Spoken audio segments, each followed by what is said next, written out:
लगभग 150 साल पहले की बात है। ढोलकपुर गांव के एक कोने में एक परिवार रहता था।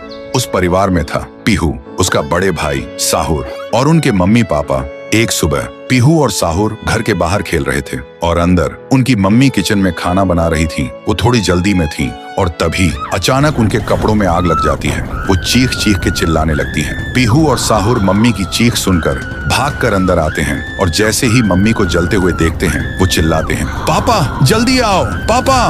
पापा भागकर आते हैं लेकिन मम्मी को बचाने के लिए जैसे ही हाथ बढ़ाते हैं उनके कपड़ों में भी आग पकड़ लेती है और कुछ ही सेकंड्स में दोनों जलकर राख हो गए। पीहू और साहुर सिर्फ देखते रह गए जैसे पूरी दुनिया ही खत्म हो गई हो।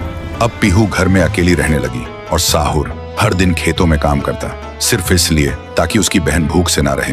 एक पूर्णिमा की रात थी। साहुर खेतों से काम करके घर लौट रहा था। तभी उसकी नजर जाती है एक घर की खिड़की पर। वो देखता है एक आदमी किसी का खून कर रहा था। ये देखते ही साहुर के पैर कांपने लगे और जैसे ही वो पीछे मुड़ता है एक और आदमी हाथ में खंजर लेकर खड़ा था। वो आदमी बिना कुछ कहे साहुर पर वार कर देता है। फिर गांव के लोगों को इकट्ठा करते हैं और वही आदमी चिल्लाता है, ये लड़का मेरे घर में घुसकर चोरी कर रहा था और जब मैंने रोका तो मुझे ही मारने की कोशिश की। अब आप लोग ही बताओ इसके साथ क्या किया जाए। गांव वाले गुस्से से भड़क उठते हैं और चिल्ला के कहते हैं, इसे उस पेड़ पे जिंदा उल्टा लटका दो। साहुर गिड़गिड़ाता है, मैं बेकसूर हूँ, मैंने कुछ नहीं किया। लेकिन गांव के किसी ने भी उसकी एक ना सुनी। उधर उसकी बहन रात भर उसका इंतजार करती रही और सुबह जब वो उसे ढूंढने निकली तो देखती है उसका भाई गांव के बीच वाले सूखे पेड़ से उल्टा लटका हुआ है। ये देखते ही पीहू टूट जाती है, जोर जोर से चीखने लगती है और उसकी चीख पूरे गांव में गूंज जाती है। फिर गांव वाले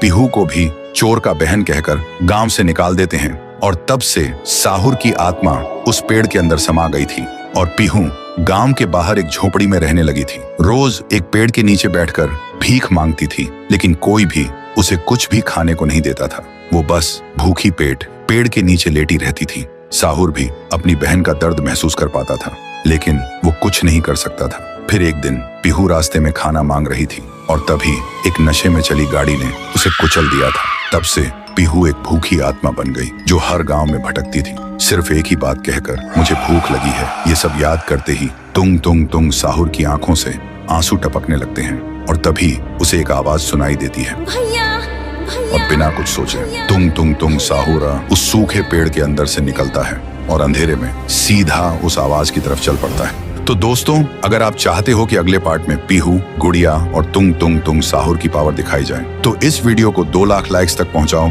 तभी आएगा असली तांडव।